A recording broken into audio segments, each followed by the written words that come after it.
Hi guys, it's Vicky.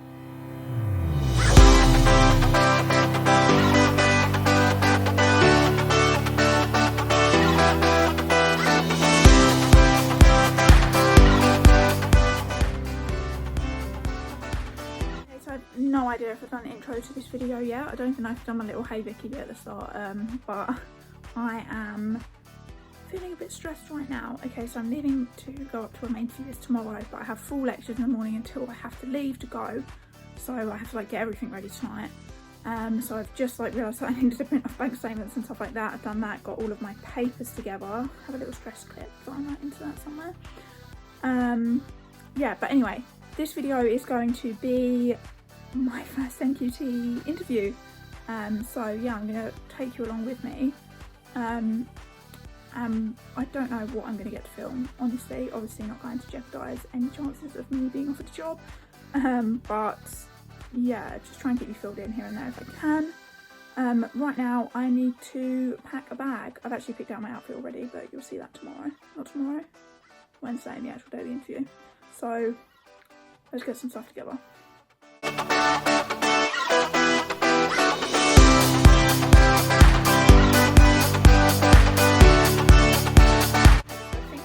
Like what you actually need for one night in a hotel. Like I've got some pyjamas, makeup, wash stuff, hairbrush. I've got the shoes that I'm going to wear to my interview. In my backpack I've got all the certificates and the piece of paper that they need. Yes, I'm in my pyjamas. Okay, my pyjamas are really comfortable. I've got the outfit that I'm taking up here. I might take a book of some sort. Oh yeah, I need to pack like my curriculum book. My lesson resources downstairs, I need to go and get them. Wow, I have a lot of stuff to pack. I'm gonna get myself together and then come. Okay, so now I'm actually fully packed. You can hear my dog barking, my dad's feeding him. Yeah, and I'm actually, I think, all ready to go. I'm gonna chill out this evening and do nothing in an attempt to calm down because I'm feeling a little stressed. Okay, so I've just realised that I haven't filmed anything today yet. I've actually just arrived at the hotel I'm staying at tonight. It's just a Premier Inn. Yeah, so I need to go and like get checked in and stuff. It was quite a long drive, for like 3 hours. Obviously looking to relocate from NQT, yeah, so that's fine. Yeah, it really looks really nice. I'm only 6 minutes away from the school that I'm interviewing at tomorrow morning, so that's fab. I didn't even realise I was that close. Okay, so I'm gonna go and get checked in with my mask on. Let's go. Okay, so I'm all checked into my room. I haven't actually even looked in the bathroom yet. But anyway, yeah, it's just a cute little room, Premier Inn, basic bed. It's got a nice little chaise lounge thing actually, which is quite cute. And I'm gonna chill for a little bit, just relax because that drive was long, have a snack, and then I'll see what I'm actually doing. Can we just take a moment to look at the amount of stuff I've brought with me for one night? Okay, so I actually did just pop out because I was on the phone to my mum and she was like, oh, if it's still light then why don't you quickly check out your route to the school for the morning. What a brilliant idea, like mum's the best, right? So I just, the chase is on, that's the chase. I just did a quick route to the school, and actually it's literally 5 minutes away, so I feel so much better about that in the morning. Nothing to worry about now. Yeah, so I'm going to do a quick look over all my notes, go over my interview question answers again, and then I actually will chill and stuff.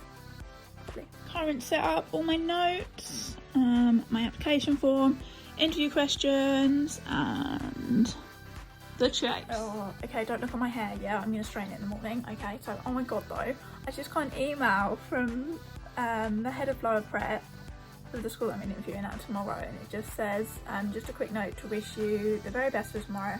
I appreciate the interview days can be nervy, but please feel there is no pressure from our end. You have already made it to the shortlist stage from well over 30 applicants because we think you have fantastic credentials.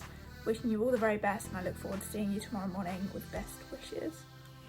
How lovely is that? Like, it's little things like that that makes me think, maybe this is a school I want to work at. Oh, wow. Okay, well, I'm off to sleep really soon. See you tomorrow. I'm actually all ready to go to sleep. I'm going to read over my notes one more time because I just need to, or I won't be able to sleep. So when I've done that, I'm done. I mean, I look at them in the morning, obviously, so I guess I'm not done. Oh my gosh, I need to set an alarm. Yeah, and that's it. Alright, so see you in the morning.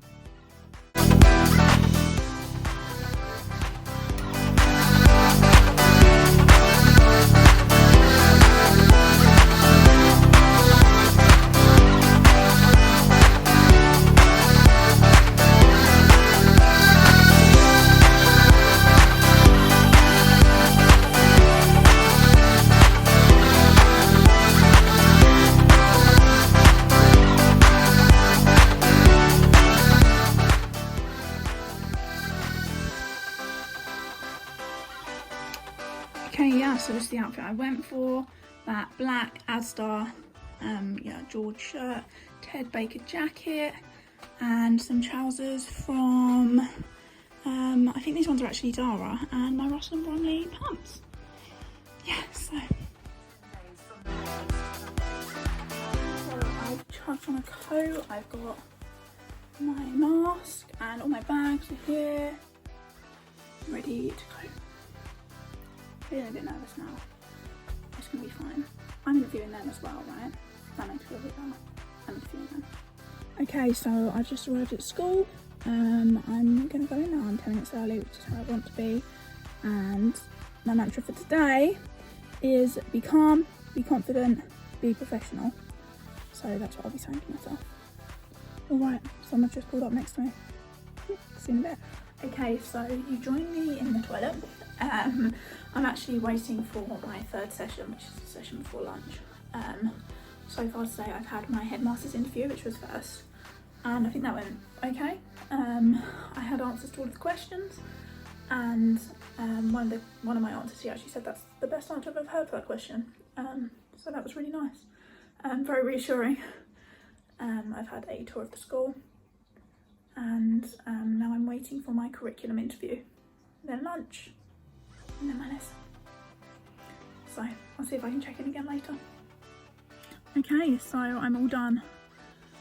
Just had after lunch I had the pupil panel and then my PSHE lesson. Pupil panel was really good. I think my lesson was good too. Just don't know, to be honest. I made some notes on the day and stuff, and I'll fill you in when I get home. So I'm gonna drop back to Essex now. So see you in like 3 hours. Hey guys, okay, so it is the day after my interview day. Last night I got back, and obviously, you know, it's like a 3-hour drive, and I was just really tired, and I spoke to my parents about how it went and everything, and had dinner, and then I went to bed at like 8 o'clock. Love that. So yeah, I wanted to take some time to like think about or remember all of the questions so that I could put them all together, and someone's asked me to talk about my answers as well, so I'm going to go through all those now. So yeah, let's start with the interview with the headmaster and the deputy head. Okay, so I've tried to remember as much as I possibly could, and I've written them down. So the first question was the headmaster, and he was like, why here, why now? And that's a question that I've actually seen come up like when other NQTs have spoken about their interview questions, but it's just, I don't know, not something that I'd actually thought about, so that wasn't too bad. But I did have an answer for him. I spoke about how I'm being very particular in applying for schools for my NQT year because I know exactly what I'm looking for, and lots of the values, statements, and the ethos of the school and things across their website, their job prospectus really rung true with my professional aspirations and my professional standards. And in particular the pupil testimonials that they had on their website. Yeah, I mean, I spoke about their amazing facilities as well, and yeah, I think that was about it. I mean, I probably waffled a bit more and made it sound a bit nicer, but we're not here for that right now. They asked me about a highlight of my teaching career so far. So I spoke about a series of free science lessons, which I took about 4 weeks into my first placement. I dove into my placement and I took whole class teaching because I was quite confident, as I'd been a TA and house mistress the year before. And I spoke about the lessons and what I did. I used all the resources. They were really hands-on and pupil outcomes were higher than expected, but that wasn't why it was a highlight for me. It was a highlight because I realised that I could actually do this and that I could actually make a difference for students, and even more so than that because I was placed with the maths lead as my class teacher mentor, and I was able to give back to her in some way because I was really confident in my science knowledge and my delivering of a science lesson. You know, I'd learnt so much from her about delivering maths lessons. It was really nice to be able to give her some, not help, but like a different perspective and yeah, some kind of like support or guidance in how I would go about delivering a science lesson. So yeah, that was a real highlight for my teaching career so far. He asked me about a poor lesson that I taught. So obviously I wanted to make that into a positive somehow. So I spoke about, it followed on really nicely because I spoke about the science lesson that I taught after that series of free science lessons that I'd just spoken about. And how I was trying to replicate it, but for a slightly different topic. The free science lessons that were good were on friction and this science lesson was on air resistance. And I was trying to replicate it with the input and explaining the experiment, but the students were just looking at me with a total blank face, like I'd lost them all. So I went over it again and I tried to explain it a different way, but I didn't really get anywhere, and eventually I just realised that explaining it, you know, the same way isn't going to get me anywhere. So my class teacher mentor was observing me and I asked her to come up and help me, and she, you know, tried to aid me with some input, but in the end we just totally abandoned the lesson. And the kids ended up doing timetable rock bars on their iPads, and we went away and I had a good hard think about why that lesson really didn't work, and I came up with that the students really didn't have the basic understanding that they needed for that lesson to work. They didn't understand that the air was made up of particles, which when it comes to air resistance, like something like that, it's really basic but really important to aid your understanding. So I went totally back to basics. I learned that you need to have not just backup plan B, but backup plan C and backup plan D for if a lesson doesn't work. So yeah, I learned a lot from that. I think I spoke about something else, but honestly I can't remember. He asked me 3 words that my colleagues would use to describe me. I went for determined. That's something that I said I'm actually like more than determined. I'll probably say a bit stubborn, but you know. A people person, yeah, I love people. And passionate, because I really do like throw myself into absolutely everything that I do. And then they asked me 3 words that my students would use to describe me. And I was like, oh, that's a really interesting question. I really tried to put myself in their shoes.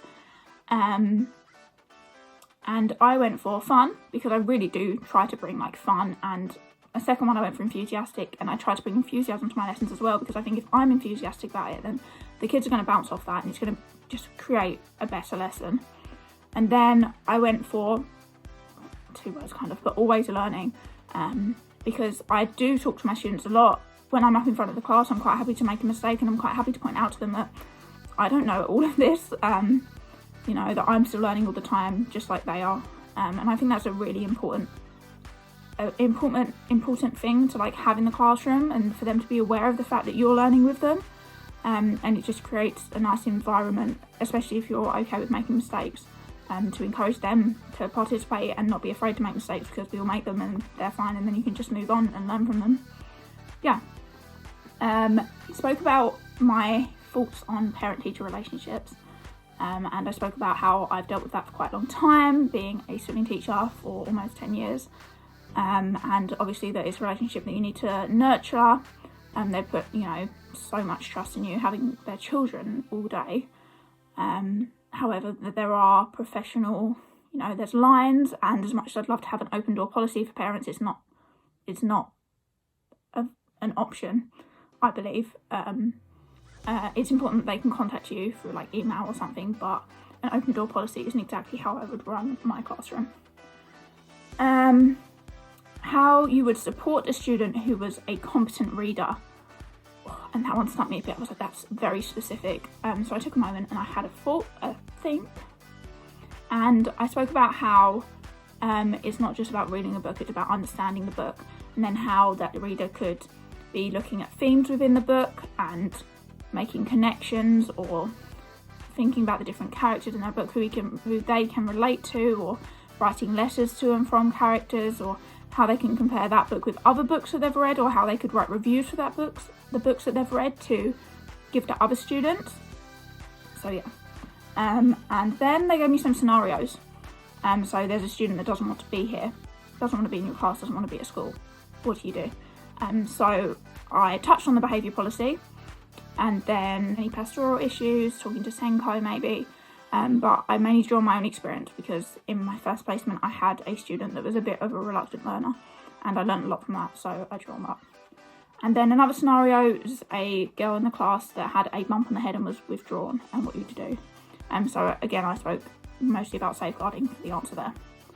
And then the last question, which I didn't think they were going to ask me, because it felt like we kind of wrapped up and we were having like those ending conversations, and my interview had already been 5 minutes longer than it was meant to be, so we were at like 35 minutes at this point. The head teacher just came out with, so why do you want to teach?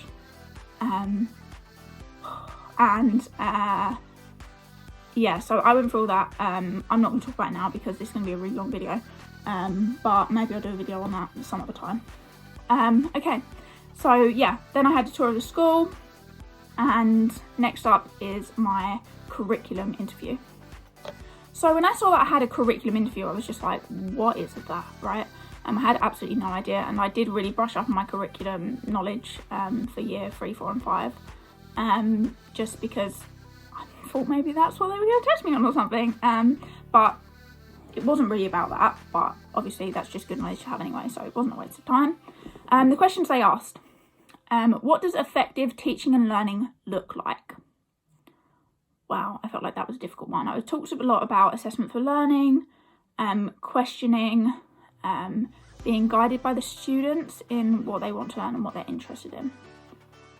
What do your lessons look like? So he was like, if I walk into your lesson, then what would it be like? What would I see? I was like, it would be very interactive, hands-on and practical. We'd be using resources, and yeah, again, guided by the students somewhat. How would your last school describe you compared to how your friends would describe you? And I was like, oh, that's an interesting question. And I think most of them, I can't remember exactly what I answered, but they aligned quite nicely. I think I'm very similar in school to outside of school. How do you meet the needs of all students in your class? So obviously that was a question a bit about differentiation. So I went through like my planning and how I plan questions for all different levels in my lesson plans.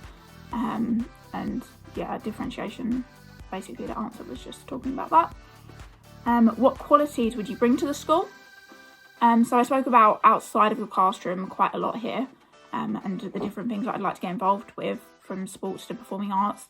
But then I also spoke about within the classroom, because I'm not like particularly good at one thing, to be honest. And I feel like that's always how I've been. I don't have like one thing that I'm like, oh yeah, I'm great at that.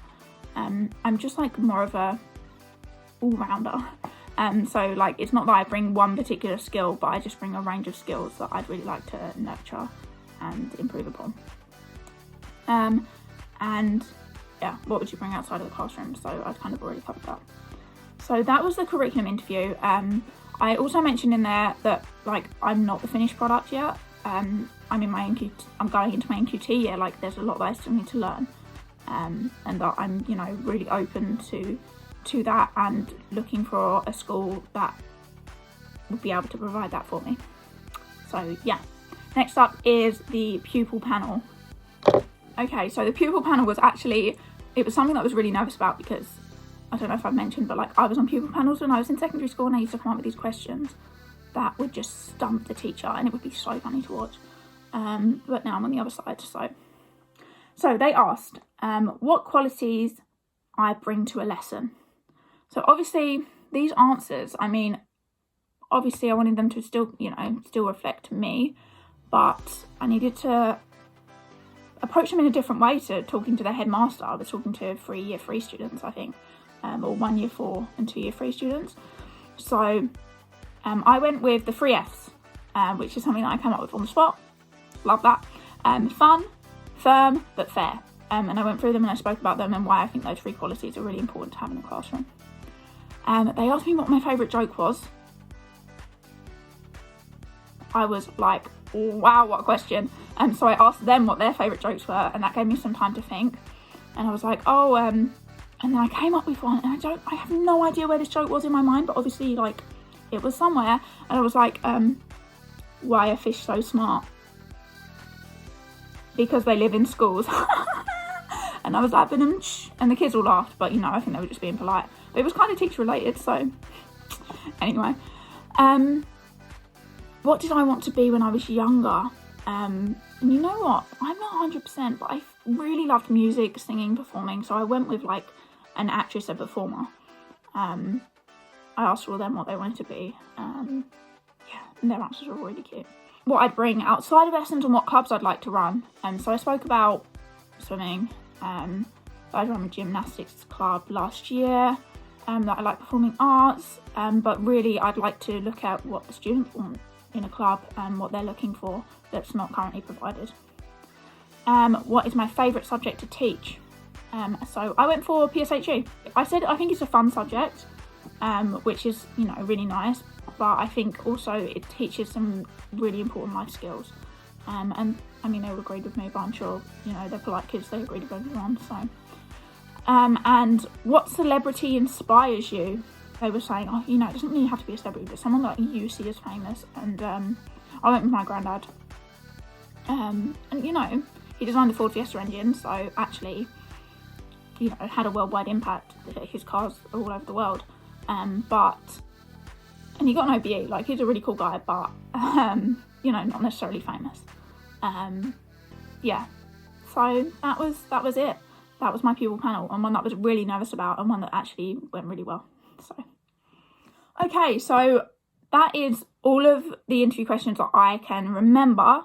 I mean, that was a lot of me talking, so if you stuck around this far, then good job. I'd like to come up with some top tips for you now. Things that I kind of learned from the day, or things that I think are really important. So yeah. So I'm going to summarise my top tips in just 3, I think, that I think cover lots of the basis of everything that you need. So I think you're interviewing the school as well, and it's something that I reminded myself of throughout the day, and I think it helped me to stay calm, because it's so true. I mean, I will find out if I've been offered this job tomorrow, but honestly, even if I got offered this job, I would need to consider some things. I would love to go back to the school when it's actually full of students, because it's really hard to gauge what a school's like when it's empty. So yeah, it's not necessarily I'd love that job if I got it. I still need to have a think, and it's really important that you're bearing that in mind while you're at the school. I asked a lot of questions as well, and it's really important that you have some questions, I feel, but some questions that really revealed things about the school that, you know, I need to think about a bit more before I would make my decision, if I even get offered the job, obviously. My second tip would be to be confident. I think, you've just got to go in there being like, yeah, I'm really good at this and you want me, which is something that I guess I've always struggled with, but it's something that you need to adopt. You know, you don't want to be too full of yourself, but there's a certain level of confidence that I think is good to have. And finally, be yourself. You know, there's no point in pretending that you're someone else on the day of your interview, because say they offer you the job and then you're stuck, because if you want to take that job, then you're going to continue acting like this person that you pretended to be for the day of the interview, or you're going to be who you are. How's that going to work? How are you going to fit into the school then?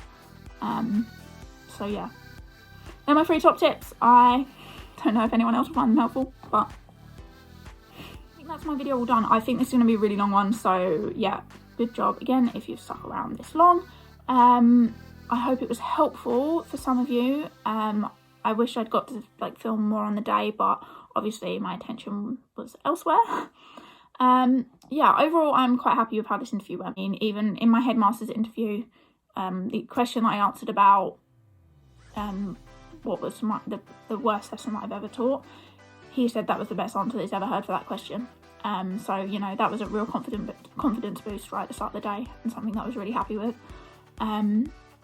Yeah, the other interviews, I was myself, and I think I came up with some pretty good answers. I'm really happy with the prep that I did, and I think that really helped me. So, yeah. If anyone has any questions or comments or anything, then you can leave them down below, or tweet me, or find me on Instagram at MissGreenTeach. I'm always happy to hear from you and answer any questions or do anything that I can to help you. So yeah, that's the end of this video. I really hope it was helpful, and I'll see you in the next one. Bye. Hey guys, thought I'd just jump in here quick with an update. So it's like a week after the interview. I got a call, my dog's barking, but anyway, a few days after, and spoke to the head teacher, and I didn't get offered the job. And you know what? I kind of breathed a sigh of relief. The school was incredible. I'd have developed to be a really good teacher there, and I had the opportunity to do a really good range of things, but it wasn't the school for me, and I knew it when I left. And if I'd been offered the job, then I'd have been in this really difficult situation, because I'd have felt like I needed to take it because I didn't have any other work lined up, but I also would have known that I'd want to look around. So I think that's worked out for the best. You know, I have other applications in the process right now, and yeah, I mean, rejection is redirection. So looking forward to the future.